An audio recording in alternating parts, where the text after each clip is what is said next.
땅속이 더 시원하지. 키읔키읔 후임 여군을 산채로 땅속에 묻은 후 태연히 저녁 식사를 한 악마 고참들, 특수전 사령관 3스타의 딸인 것도 모른 채 수색대는 초토화되었다. 칠흑 같은 어둠, 폐부를 찌르는 흙냄새와 함께 박소연 하사의 의식이 까무룩 멀어져 갔다.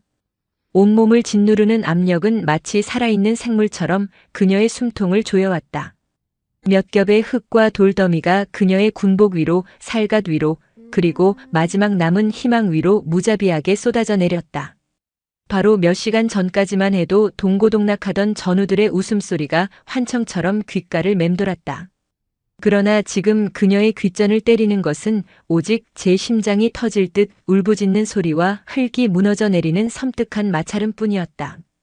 육군 최정예 수색대, 그 중에서도 여군으로 살아남는다는 것은 단순히 혹독한 훈련을 견디는 것 이상의 의미였다. 그것은 보이지 않는 계급, 강요된 침묵, 그리고 인간의 존엄성을 짓밟는 교묘한 폭력과의 외로운 싸움이었다. 박소연 하사는 그 모든 것을 이겨낼 수 있다고 믿었다. 아니, 반드시 이겨내야만 했다. 군인인 아버지를 따라 평생을 군과 함께 살아온 그녀에게 군복은 숙명이자 자부심이었다. 매일 새벽 폐가 터질 듯한 구보를 하고 무거운 군장을 메고 산맥을 넘으며 그녀는 조국을 지킨다는 사명감 하나로 버텼다. 하지만 그녀가 미처 계산하지 못한 것이 있었다. 외부의 적이 아닌 내부의 적이 가하는 상처는 훨씬 더 깊고 고통스럽다는 사실을. 특히 김민지 중사와 이수진 하사, 두 여고참의 괴롭힘은 상상을 초월했다. 훈련 성적이 우수한 소연에 대한 질투에서 시작된 그들의 악행은 시간이 갈수록 대담하고 잔인해졌다. 훈련 중 일부러 잘못된 지시를 내려 고립시키거나 모두가 잠든 밤에 따로 불러내 인격 모독적인 발언을 서슴지 않는 것은 일상이었다. 그들의 괴롭힘은 물리적인 폭력보다 더 교묘하게 소연의 정신을 갉아먹었다. 박소연, 넌 군인이 아니라 그냥 장군 딸이야. 내 아버지가 아니었으면 내가 여기 발이나 붙일 수 있었을 것 같아? 김 중사의 비아냥거림은 독화살처럼 소연의 가슴에 박혔다. 아버지의 명성에 누가 되지 않기 위해 남들보다 2배, 3배 노력했던 시간들이 송두리째 부정당하는 순간이었다. 하지만 소연은 묵묵히 참았다. 여기서 무너지면 정말 그들의 말대로 온실 속 화초임을 인정하는 꼴이 될까 두려웠다. 언젠가는 자신의 진심과 실력을 알아줄 것이라는 신락 같은 희망을 붙잡고 하루하루를 버텼다. 운명의 그날 지피 최전방 감시초소 수색 훈련은 유난히 스산한 안개와 함께 시작되었다. 훈련 내용은 야간에 지정된 좌표에 매설된 모의 지뢰를 찾아 제거하는 것이었다. 산세가 험하고 시야 확보가 어려운 최악의 조건이었지만 소연은 오히려 마음을 다잡았다. 이번 훈련에서 완벽한 모습을 보여준다면 지긋지긋한 괴롭힘도 끝날지 모른다는 기대감 때문이었다. 그러나 그것은 소연의 착각이었다. 훈련은 시작부터 삐걱거렸다. 김 중사는 의도적으로 소연에게 가장 위험하고 험준한 B코스를 단독으로 수색하라는 명령을 내렸다. 규정상 2인 1조 수색이 원칙이었지만 실전에서는 어떤 상황이 벌어질지 모른다는 그럴듯한 명분을 내세웠다. 불안한 눈빛으로 이 일을 제기하려는 다른 팀원에게는 박하사 실력 알잖아. 혼자서도 충분하고도 남아라며 입을 막았다. 그들의 눈빛은 차갑고 단호했으며 그 안에는 명백한 악의가 서려 있었다. 홀로 칠흑 같은 산속을 헤매던 소연은 얼마 지나지 않아 자신이 길을 잃었음을 직감했다. 나침반은 이상한 방향을 가리켰고 무전기는 지지직거리는 소음만 내뱉을 뿐이었다. 함정이라는 것을 깨달았을 때는 이미 늦었다. 발밑이 푹 꺼지는 느낌과 함께 소연의 몸은 삽시간에 깊은 웅덩이로 빨려 들어갔다. 누군가 미리 파놓은 함정이었다. 정신을 차릴 틈도 없이 어둠 속에서 나타난 2개의 그림자가 웅덩이 가장자리의 흙더미를 무너뜨리기 시작했다. 김 중사와 이 하사였다. 박소연, 내가 그렇게 잘났으면 여기서도 한번 살아남아봐. 김 중사의 목소리는 악마의 속삭임처럼 차갑고 냉정했다. 비명조차 지를 수 없었다. 쏟아져 내리는 흙은 순식간에 그녀의 발목, 허리, 그리고 어깨까지 차올랐다. 흙의 무게는 상상 이상이었다. 갈비뼈가 으스러지는 고통과 함께 폐 속의 공기가 빠르게 사라져갔다. 살려달라고 제발 멈춰달라고 소리치고 싶었지만 입안으로 밀려드는 흙먼지가 그녀의 마지막 절규마저 삼켜버렸다.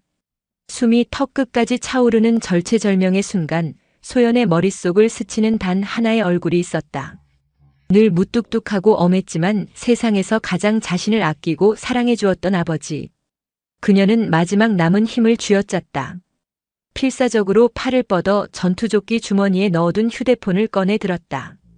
방수팩 덕분에 간신히 작동하는 휴대폰 액정은 흙먼지로 뒤덮여 제대로 보이지도 않았다. 하지만 그녀의 손가락은 오랜 습관처럼 단축번호 1번을 기억하고 있었다. 통화 버튼을 누르는 것조차 천근만근 같았다. 신호가 가는지 상대방이 받았는지조차 알 수 없었다. 그녀는 그저 꺼져가는 의식을 붙잡고 휴대폰에 마지막 숨을 토해냈다. 아, 뭐지? 한마디. 그것이 전부였다. 흙더미는 마침내 그녀의 머리 위까지 모두 집어삼켰다. 완벽한 어둠 속에서 박소연 하사의 의식은 그렇게 깊은 심연으로 가라앉았다.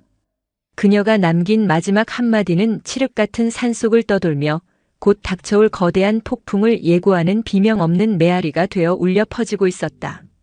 대한민국 육군 특수전사령부.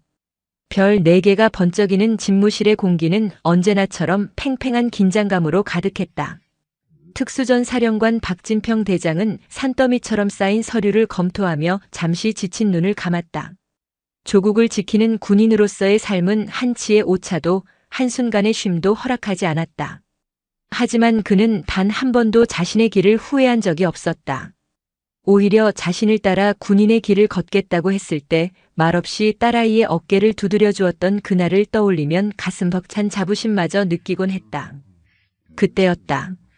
책상 위에 놓인 개인 휴대폰이 낯선 진동을 울렸다. 발신자는 내 사랑 딸. 늦은 밤 그것도 훈련 중일 딸에게서 온 전화는 불길한 예감을 불러일으켰다. 소연이냐? 낮고 차분한 목소리로 전화를 받았지만 수화기 너머에서는 아무런 대답도 들려오지 않았다. 대신 지지직거리는 잡음과 함께 무언가에 짓눌린 듯한 거친 숨소리, 그리고 흙이 쓸리는 듯한 섬뜩한 소음만이 간헐적으로 들려왔다. 박 사령관의 온몸의 신경이 곤두섰다. 수십 년간 전장을 누비며 다져진 그의 직감은 이 상황이 결코 정상이 아님을 경고하고 있었다. 소연아, 박소연, 무슨 일이야? 그가 소리쳐 물었지만 대답은 없었다. 그러다 마침내 모든 소음을 뚫고 간절하고도 희미한 한마디가 그의 고막을 파고들었다. 아, 뭐지? 딸의 마지막 숨결과도 같은 그 한마디. 그것은 구원을 요청하는 절규이자 생의 마지막 인사처럼 들렸다. 순간 박진평 대장의 눈빛이 얼음장처럼 차갑게 변했다. 이성적인 판단을 내리기도 전에 아버지로서의 본능이 먼저 반응했다. 그는 곧바로 수화기를 내려놓고 비상직통 전화를 들었다. 나 특전사령관이다. 지금 즉시 1군 단장 연결해. 상황은 전광석화처럼 진행되었다.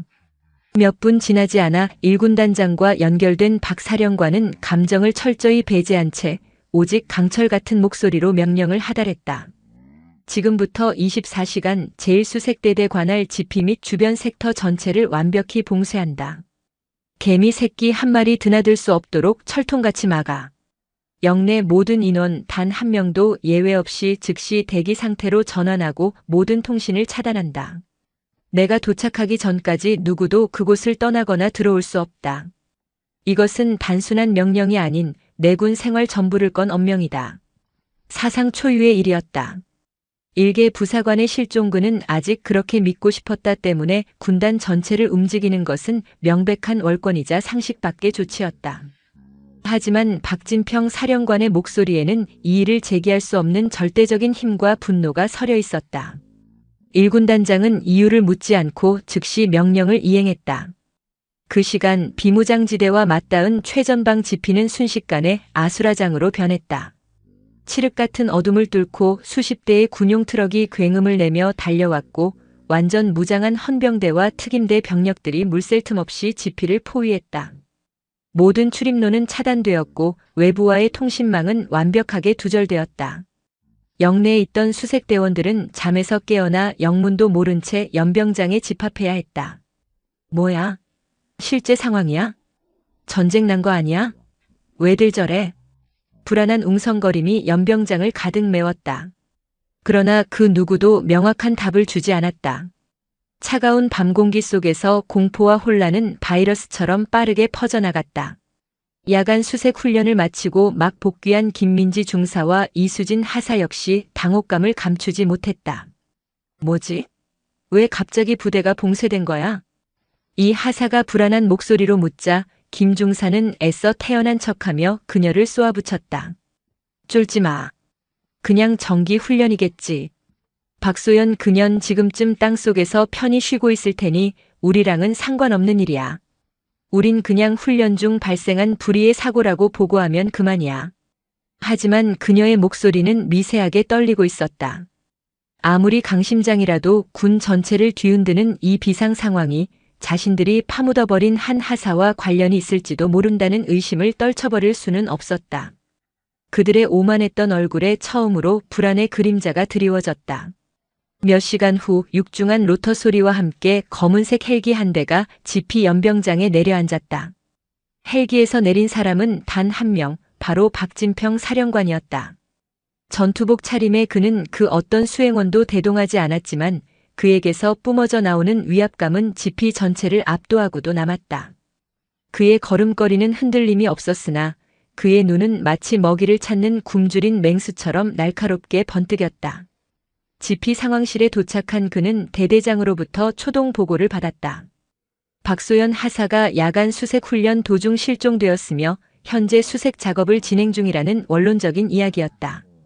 박 사령관은 보고를 듣는 내내 아무 말도 하지 않았다. 그는 그저 지도를 펼쳐놓고 딸이 마지막으로 교신했던 지점을 손가락으로 짚을 뿐이었다. 그의 침묵은 그 어떤 호통보다 더 무겁게 주변 사람들을 짓눌렀다. 상황실을 나선 그는 어둠이 채 가시지 않은 산을 향해 걸음을 옮겼다. 그의 등 뒤로 거대한 그림자가 길게 늘어졌다. 그것은 딸을 잃은 한 아버지의 슬픔이자 감히 자신의 딸을 해한 자들을 향한 서슬퍼런 분노의 그림자였다. 봉쇄된 전선 위로 한 아버지의 처절하고도 고독한 전쟁이 이제 막 시작되고 있었다. 박진평 사령관이 직접 구성한 특별합동조사단이 지피에 도착한 것은 부대가 봉쇄된 지 채 12시간도 지나지 않은 시점이었다. 군, 검찰, 감찰 그리고 특전사에서 차출된 최정예 수사관들로 구성된 조사단은 마치 날카로운 메스처럼 골마 터지기 직전인 부대의 환부를 파고들기 시작했다. 조사단의 최우선 과제는 박소연 하사의 마지막 행적을 재구성하는 것이었다. 조사는 박 하사와 함께 야간 수색 훈련에 참여했던 팀원들부터 시작되었다. 취조실로 개조된 작은 막사 안 차가운 철제 책상을 사이에 두고 조사관과 마주 앉은 대원들은 하나같이 약속이라도 한 듯 입을 맞췄다. 박소연 하사는 평소에도 의욕이 앞서 단독 행동을 하는 경향이 있었습니다. 그날도 제가 분명 위험하니 조심하라고 경고했지만 팀장이었던 김민지 중사는 눈물까지 글썽이며 비극적인 사고로 상황을 몰아갔다. 그녀는 평소 소연을 아끼던 좋은 선임이었고 이번 사고로 인해 누구보다 큰 충격을 받은 피해자인 척 연기했다. 이수진 하사를 비롯한 다른 팀원들 역시 김 중사의 진술을 뒷받침했다. 그들의 증언은 너무나도 일관되었고 그 어떤 감정의 동요도 보이지 않아 오히려 부자연스러울 정도였다. 마치 잘 짜인 각본을 읽는 연극 배우들 같았다. 조사단은 이들의 거짓된 침묵 뒤에 거대한 진실이 숨겨져 있음을 직감했다. 하지만 명확한 증거 없이는 두꺼운 위계 질서와 폐쇄적인 군 문화로 쌓아 올린 그들의 방어벽을 뚫을 수 없었다. 조사는 좀처럼 진척을 보이지 않고 답보 상태에 빠졌다. 조사 과정 전체를 지켜보던 박 사령관은 초조해하거나 분노를 터뜨리지 않았다. 그는 그저 묵묵히 취조실 CCTV 화면을 응시할 뿐이었다. 화면 속에서 천연덕스럽게 거짓말을 내뱉는 김 중사의 얼굴을 보며 그는 딸아이의 해맑았던 웃음을 떠올렸다. 군인이 되어 첫 휴가를 나왔을 때 어색한 경례를 붙이며 아버지처럼 멋진 군인이 되겠습니다. 라고 외치던 딸의 앳된 모습이 눈앞에 아른거렸다. 그는 주먹을 불끈 쥐었다. 슬픔에 잠식당할 시간조차 없었다. 지금은 아버지가 아닌 사령관으로서 냉철해져야만 했다. 한편 거짓 증언의 최전선에 서 있던 공모자들 사이에서는 미세한 균열이 생겨나고 있었다. 특히 이제 막 부대에 전입 온 지 얼마 안 된 신참, 최지아 하사는 매일 밤 악몽에 시달렸다. 그녀는 그날 밤의 진실을 모두 알고 있었다. 김중사와 이 하사가 소연을 함정에 빠뜨리고 흙더미를 무너뜨리던 그 끔찍한 광경을 똑똑히 목격했다. 비록 직접적인 가담은 하지 않았지만 공포에 질려 그들의 악행을 방관했다는 죄책감이 그녀의 목을 옥죄어왔다. 취조실에 불려간 최 하사는 베테랑 조사관의 날카로운 눈빛 앞에서 금방이라도 무너질 듯 위태로워 보였다. 그녀는 떨리는 목소리로 미리 외워둔 거짓말을 반복했지만 미세하게 떨리는 눈동자와 식은 땀으로 젖은 손은 그녀의 내면이 얼마나 큰 혼란을 겪고 있는지 여실히 보여주었다. 최지아 하사, 정말 그게 다인가? 뭔가 숨기는 거 없어? 조사관의 집요한 추궁에 최 하사는 입술을 깨물었다. 머릿속에서는 진실을 말해야 한다는 이성과 배신자로 낙인 찍힐 것이라는 공포가 치열하게 싸우고 있었다. 결국 그녀는 공포를 이기지 못하고 입을 닫아버렸다. 하지만 조사관은 그녀의 흔들리는 눈빛에서 작은 희망의 불씨를 발견했다. 저 벽은 곧 무너질 것이다. 그날 밤 모두가 잠든 시간, 죄책감과 두려움에 잠 못 이루던 최 하사는 조용히 침상을 빠져나왔다. 그녀의 손에는 무언가 단단한 것이 쥐어져 있었다. 그날의 현장에서 소연이 파묻힌 곳에서 조금 떨어진 떡갈나무 아래서 발견한 것이었다. 흙먼지가 잔뜩 묻어 있었지만 희미한 달빛 아래 박소연이라는 이름 석자는 선명하게 빛나고 있었다. 소연의 인식표였다. 김중사와 이 하사가 미처 발견하지 못한 그녀가 마지막까지 저항했다는 유일한 증거. 최 하사는 사방을 살피며 조사단 막사로 향했다. 문틈으로 새어나오는 불빛을 향해 다가간 그녀는 잠시 망설였다. 이 문을 여는 순간 자신의 군 생활은 물론 어쩌면 인생 전체가 뒤바뀔지도 모른다. 하지만 흙더미 속에서 쓰러져 갔을 소연의 고통스러운 얼굴과 그런 그녀를 외면했던 자신의 비겁한 모습이 교차하며 그녀의 등을 떠밀었다. 그녀는 심호흡을 한 번 하고 막사문 아래 작은 틈으로 인식표를 조용히 밀어 넣었다. 그리고는 뒤도 돌아보지 않고 어둠 속으로 사라졌다. 딸깍하는 작은 소리와 함께 막사 안으로 굴러들어온 흙 묻은 인식표. 그것은 견고했던 거짓의 성벽에 생긴 첫 번째 균열이자 어둠 속에 갇힌 진실을 향해 쏘아 올린 작은 신호탄이었다. CCTV를 통해 이 모든 광경을 지켜보고 있던 박진평 사령관의 굳게 닫혔던 입가에 비로소 희미하고도 서늘한 미소가 번졌다. 이제 반격의 시간이었다. 최지아 하사가 밀어넣은 흙 묻은 인식표는 거짓으로 쌓아 올린 성벽을 무너뜨리는 첫 번째 공성추였다. 조사단은 즉시 인식표에 대한 정밀 감식에 착수했다. 결과는 충격적이었다.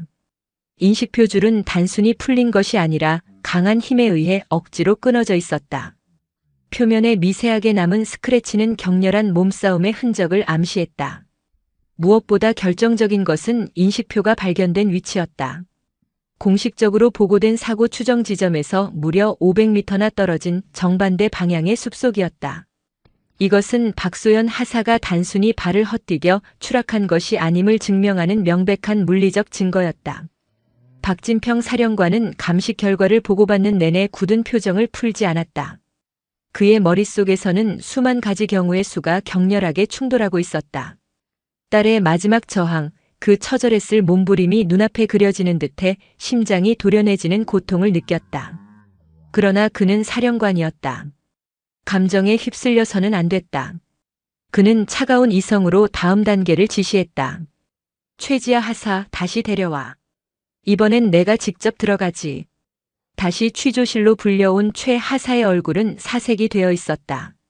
그녀는 자신의 작은 행동이 어떤 파장을 불러올지 미처 예상하지 못했다.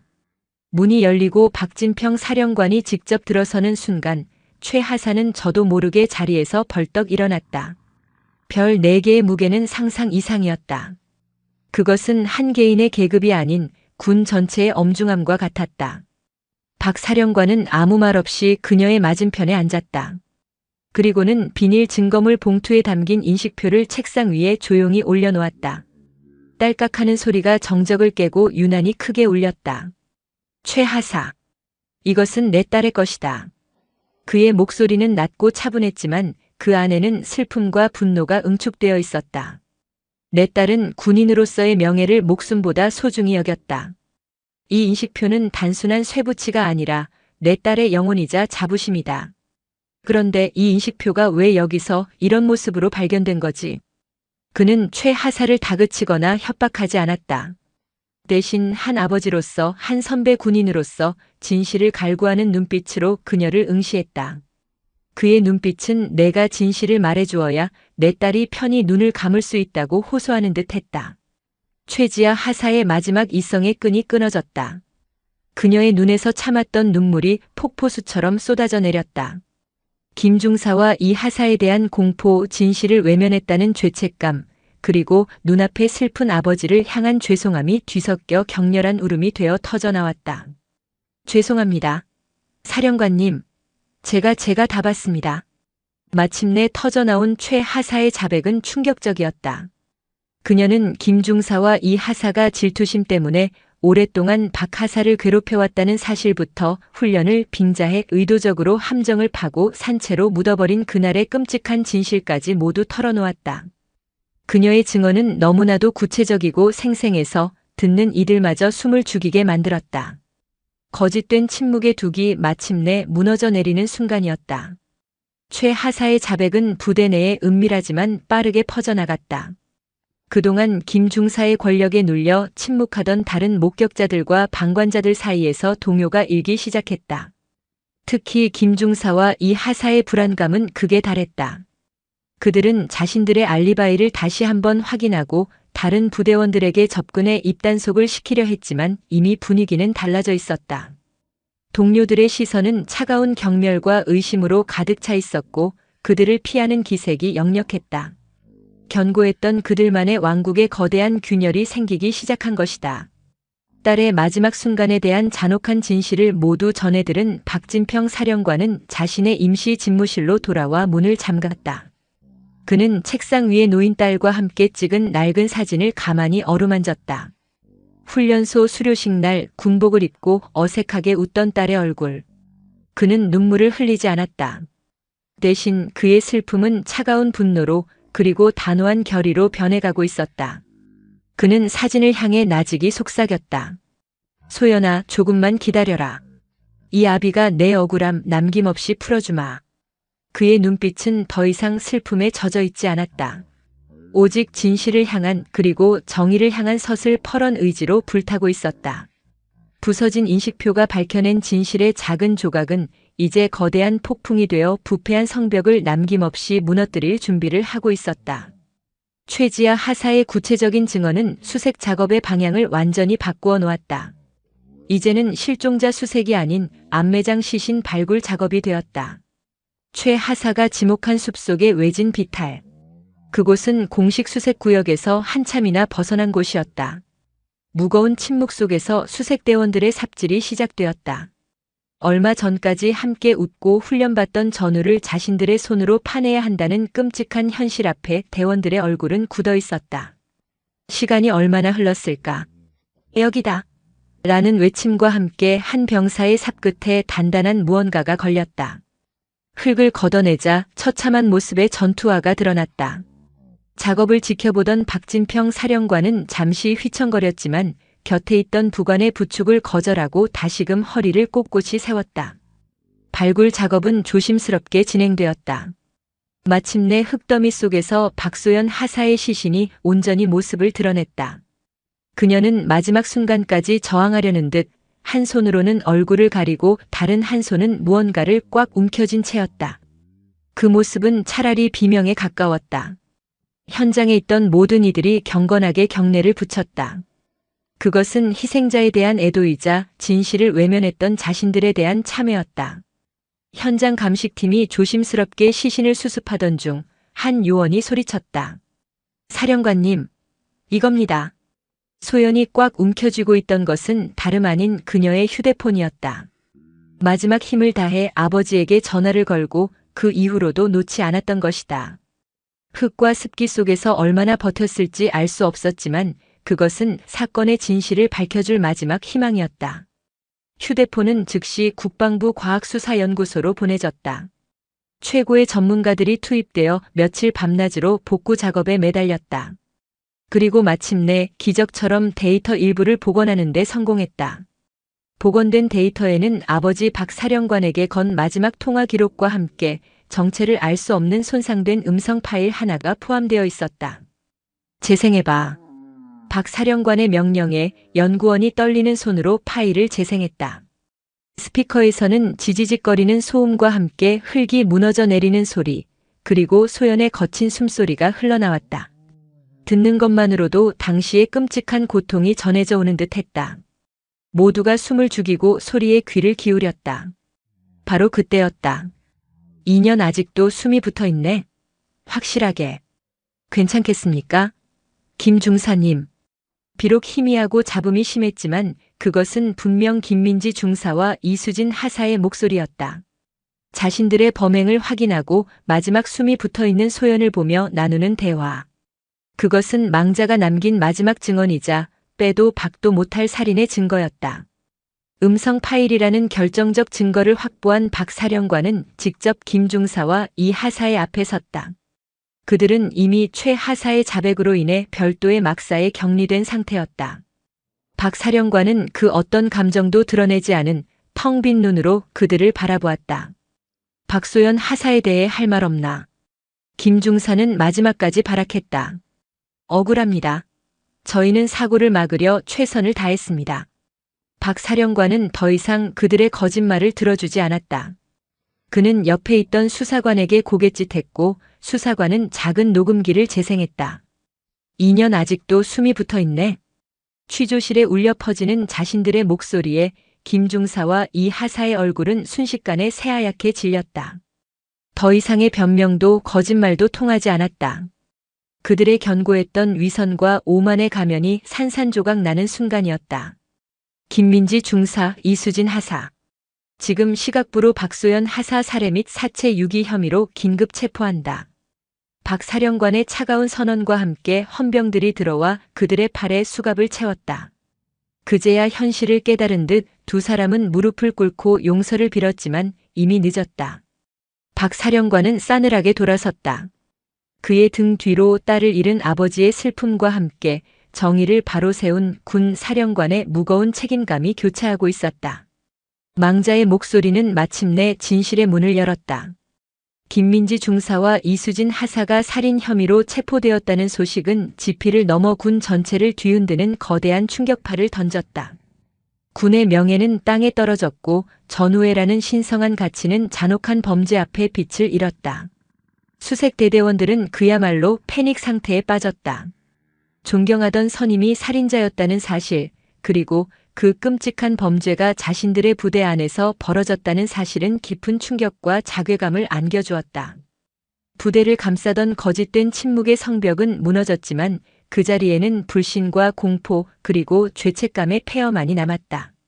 사건이 일단락된 후 박진평 사령관은 수색대대 전 대원을 연병장에 집합시켰다. 굳은 표정의 대원들 앞에 선 그는 오랫동안 아무 말 없이 그들의 얼굴 하나하나를 눈에 담았다. 그의 시선은 칼날 같았지만 그 깊은 곳에는 형언할 수 없는 슬픔이 담겨 있었다. 나는 오늘 사령관으로서가 아니라 딸을 잃은 한 아버지로서 그리고 여러분의 인생 선배로서 이 자리에 섰다. 낮고 무거운 그의 목소리가 연병장을 가득 메웠다. 우리는 총구를 항상 북으로 향하라고 배웠다. 우리의 적은 휴전선 너머에 있다고 배웠다. 하지만 진짜 무서운 적은 바로 우리 내부에 있었다. 동료를 시기하고 질투하는 마음, 진실 앞에서 침묵하는 비겁함, 잘못된 관행을 알면서도 눈 감아주는 안일함. 이것들이 내 딸을 죽였고 우리 부대의 명예를 무너뜨렸다. 그의 말은 채찍처럼 대원들의 가슴을 후려쳤다. 몇몇 대원들은 고개를 숙인 채 조용히 눈물을 훔쳤다. 군복의 명예는 스스로 지키는 것이다. 계급장이 아니라 행동으로 증명하는 것이다. 부디 오늘을 잊지 마라. 동료의 아픔을 외면한 대가가 얼마나 참혹한지 진실에 대한 침묵이 어떤 비극을 낳는지 뼈에 새기길 바란다.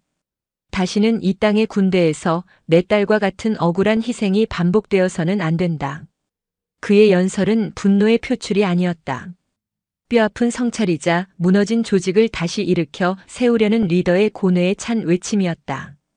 그것은 단순한 훈계를 넘어 남은 이들에게 깊은 교훈과 깨달음을 주는 순간이었다. 한편 체포된 김민지 중사에 대한 신문 과정에서 사건의 이면에 숨겨진 또 다른 진실이 드러났다. 그녀의 범행 동기는 단순한 시기 질투가 아니었다. 박소연 하사는 우연히 김 중사가 부대 내 군수품을 외부로 빼돌리고 심지어 일부 기밀 자료를 돈을 받고 유출하려는 정황을 포착했던 것이다. 소연은 처음에는 김 중사에게 자수할 것을 조용히 권유했다. 하지만 자신의 비리가 탄로날 것을 두려워한 김 중사는 소연을 제거하기로 마음먹고 그녀에 대한 괴롭힘의 강도를 높이며 기회를 엿봤던 것이다. 즉 소연은 부조리에 맞서 싸우려 했던 내부 고발자였으며 김 중사의 괴롭힘은 그 입을 막기 위한 계획적인 수단이었다. 이 사실이 밝혀지자 소연의 죽음은 더욱 안타깝고 고귀한 희생으로 다가왔다. 그녀는 단순히 괴롭힘에 시달린 나약한 피해자가 아니라 거대한 불의에 맞서 싸우다 쓰러진 진정한 군인이었다. 모든 조사가 끝난 후 박 사령관은 증인 보호 프로그램에 따라 다른 부대로 전출이 결정된 최지아 하사를 조용히 불렀다. 그는 따뜻한 차 한 잔을 건네며 처음으로 부드러운 표정을 지어 보였다. 많이 힘들었을 텐데 큰 용기를 내주었다. 그것은 감사의 표시였다. 최 하사는 고개를 들지 못했다. 저는 비겁했습니다, 사령관님. 조금만 더 일찍 용기를 냈더라면. 박 사령관은 조용히 고개를 저었다. 아니다. 모두가 침묵할 때 진실을 외치는 것은 세상에서 가장 어려운 일이다. 내 딸도 하늘에서 너의 용기를 고마워하고 있을 거다. 부디 죄책감은 잊고 앞으로 내 딸 몫까지 훌륭한 군인이 되어주길 바란다. 그는 아버지의 마음으로 한 젊은 군인의 어깨를 두드려 주었다. 그것은 용서이자 새로운 시작을 위한 격려였다. 폐허가 된 성벽 위에서도 새로운 희망의 씨앗은 그렇게 조용히 싹을 틔우고 있었다. 진실의 무게를 감당하고 살아남은 이들의 어깨 위에서 진정한 변화는 이제 막 시작되고 있었다. 군사법원의 법정은 싸늘한 공기로 가득했다. 피고인석에 앉은 김민지 중사와 이수진 하사의 얼굴에서는 과거의 오만함이라고는 찾아볼 수 없었다. 핏기 없는 얼굴과 공허한 눈빛만이 그들의 자리를 지키고 있었다. 재판은 일사천리로 진행되었다. 최지아 하사의 용기 있는 증언이 법정에 울려 퍼졌고 망자의 목소리가 담긴 음성 파일이 스피커를 통해 흘러나왔을 때 방청석에서는 나직한 탄식이 터져나왔다. 모든 증거는 두 사람이 계획적으로 박소연 하사를 살해했음을 명백히 가리키고 있었다. 재판의 마지막 증인으로 박진평 사령관이 증인석에 섰다. 법정 안의 모든 시선이 그에게로 쏠렸다. 사람들은 그가 별 4개의 위험으로 피고인들을 향해 불호령을 내릴 것이라 예상했다. 하지만 그는 계급장을 모두 뗀 채 오직 한 사람의 아버지로서 입을 열었다. 제 딸 박소연은 웃음이 참 많은 아이였습니다. 그의 목소리는 뜻밖의 담담하고 나직했다. 어릴 적부터 군인인 아버지를 자랑스러워했고 달아빠진 제 전투복을 입고 거울 앞에서 경례를 연습하던 아이였습니다. 힘든 수색대 훈련을 마치고 첫 휴가를 나왔을 때 까맣게 탄 얼굴로 제게 거수 경례를 하며 아버지처럼 조국을 지키는 멋진 군인이 되겠다고 말했습니다. 그것이 제가 기억하는 제 딸의 가장 늠름한 모습이었습니다. 그는 피고인석을 쳐다보지 않았다.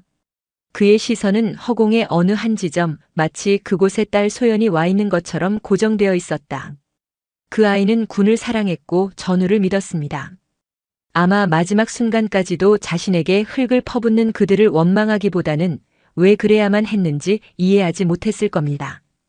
이 비극은 단순히 두 사람의 질투심 때문에 일어난 것이 아닙니다. 우리 군이 그동안 외면하고 방치해왔던 수많은 부조리와 악습이 제 딸의 숨통을 조여온 것입니다. 그의 증언은 기소나 비난이 아니었다. 딸을 잃은 아버지의 슬픔이자 군 전체를 향한 통한의 고백이었다. 저는 오늘 이 법정에 제 딸의 명예를 되찾기 위해 선 것이 아닙니다. 다만 다시는 이 땅의 어느 부모도 저처럼 군복 입은 자식을 가슴에 묻는 일이 없기를 바라는 마음으로 섰습니다.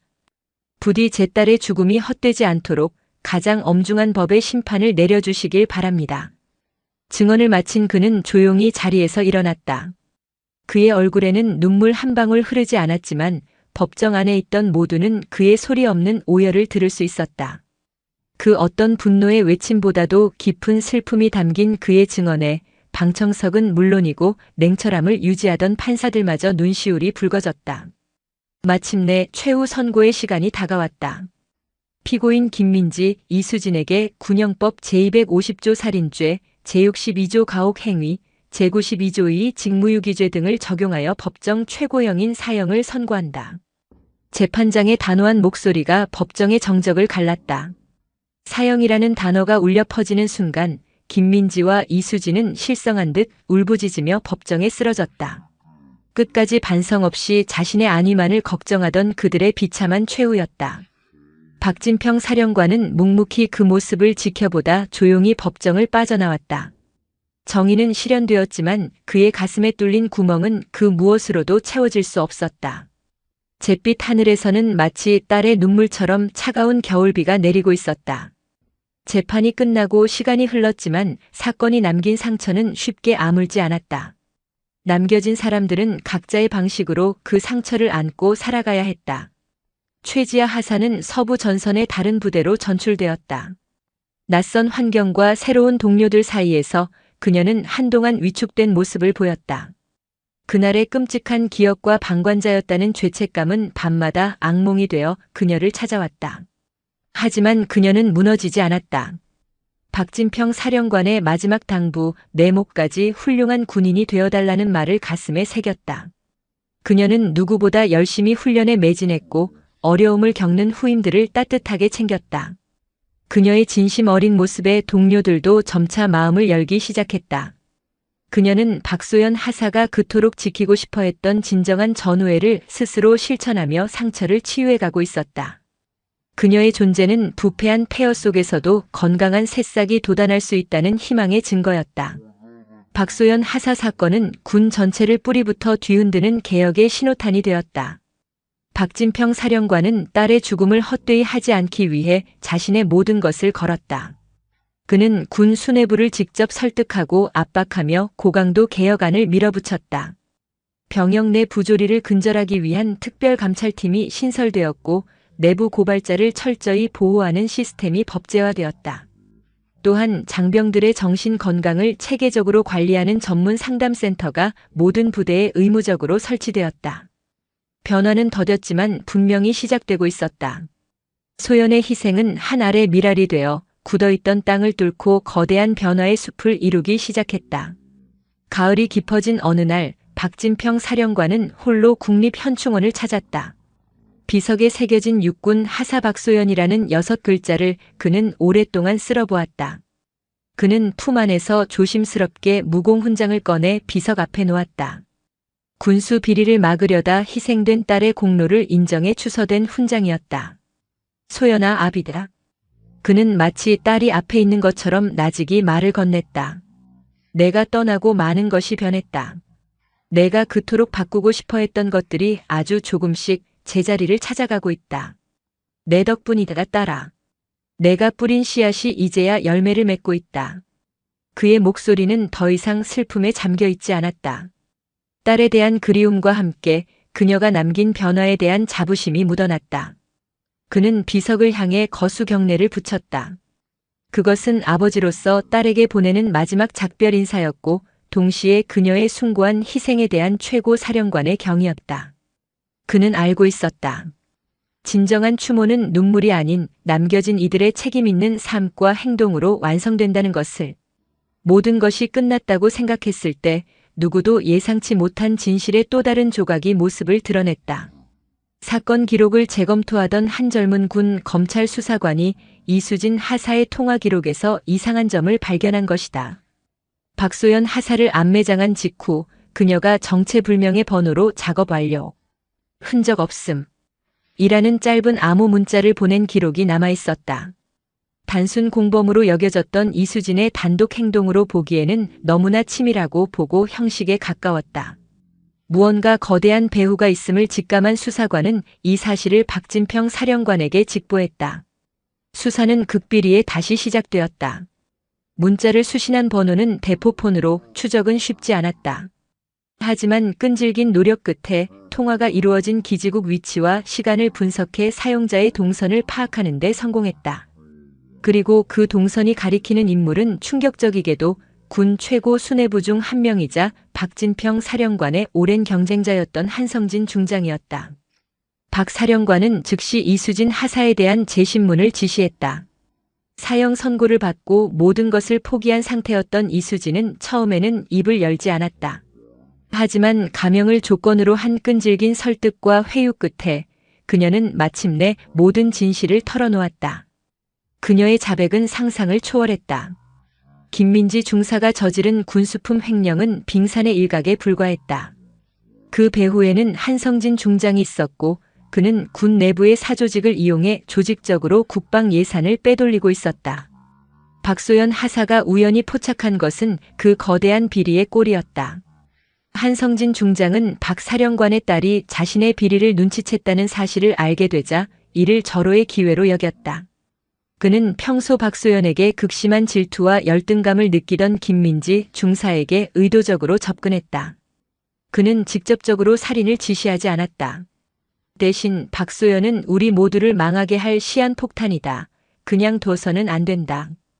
영원히 조용하게 만들 방법은 얼마든지 있다는 식으로 교묘하게 김중사의 분노와 불안을 자극하고 부추겼다. 사실상 그는 보이지 않는 곳에서 모든 것을 조종한 진짜 주범이었던 것이다.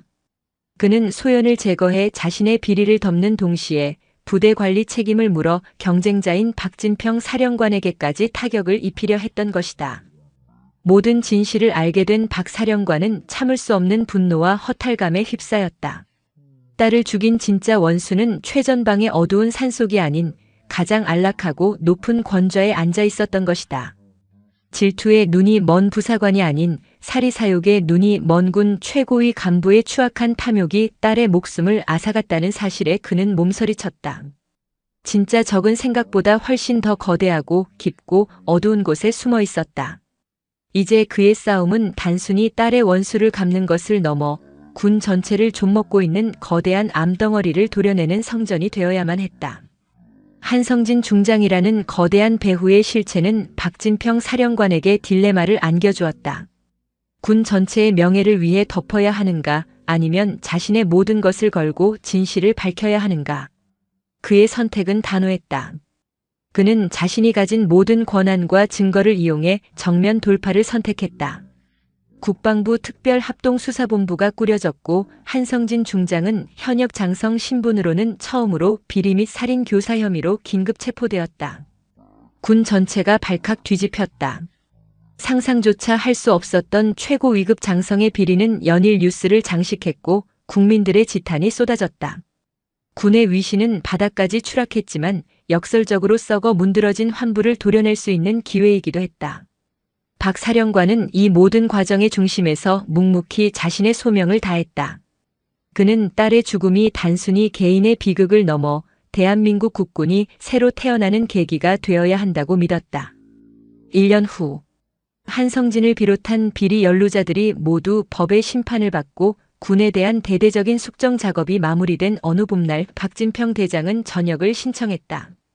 그는 평생을 바친 군을 떠나 이제 평범한 아버지의 자리로 돌아가기로 결심했다. 저녁식을 마친 그는 곧장 현충원으로 향했다. 1년 전과는 사뭇 다른 따스한 봄볕이 딸의 비석을 감싸고 있었다. 그는 비석 옆에 조용히 앉아 마치 밀린 이야기를 하듯 지난 1년간의 일들을 소상히 이야기했다. 소연아, 이제 다 끝났다. 내가 그토록 지키고 싶어 했던 군은 이제 조금 더 깨끗하고 정의로운 곳이 되었을 거다. 이 아비는 이제 무거운 짐을 내려놓으려 한다. 내 몫까지 정말 최선을 다했다. 그의 얼굴에는 회한이나 슬픔 대신 평온한 미소가 감돌았다. 그때 그의 시야에 한 무리의 젊은 여군 장교 후보생들이 들어왔다. 그들은 현충탑에 참배를 마친 후 박소연 하사의 비석 앞으로 다가와 묵념을 올렸다. 그들 사이에서 후배들을 인솔하고 있는 낯익은 얼굴이 보였다. 어느덧 중사로 진급한 최지하였다. 이전에 불안하고 위축된 모습은 온데간데 없이 자신감과 책임감으로 가득 찬 늠름한 군인의 모습이었다. 최 중사는 박 사령관을 발견하고는 예를 갖춰 경례했다. 박 사령관은 따뜻한 미소로 답했다. 그는 희망을 보았다. 절망의 폐허 위에서도 꿋꿋하게 피어나는 꽃처럼 딸의 희생을 기억하고 그 뜻을 이어가려는 젊은 군인들이 자라나고 있었다. 딸이 남긴 진정한 유산은 바로 저들이었다. 박진평은 조용히 현충원을 걸어 나왔다. 따스한 햇살 속에서 그는 나직이 은졸였다. 묻혔던 건 내 딸이었지만 피어난 건 새로운 희망이었다. 그의 발걸음은 더 이상 무겁지 않았다. 폐허 위에 피어난 희망의 꽃씨가 바람을 타고 세상 멀리 퍼져나가고 있었다. 영상이 마음에 드셨다면 구독과 좋아요 부탁드립니다.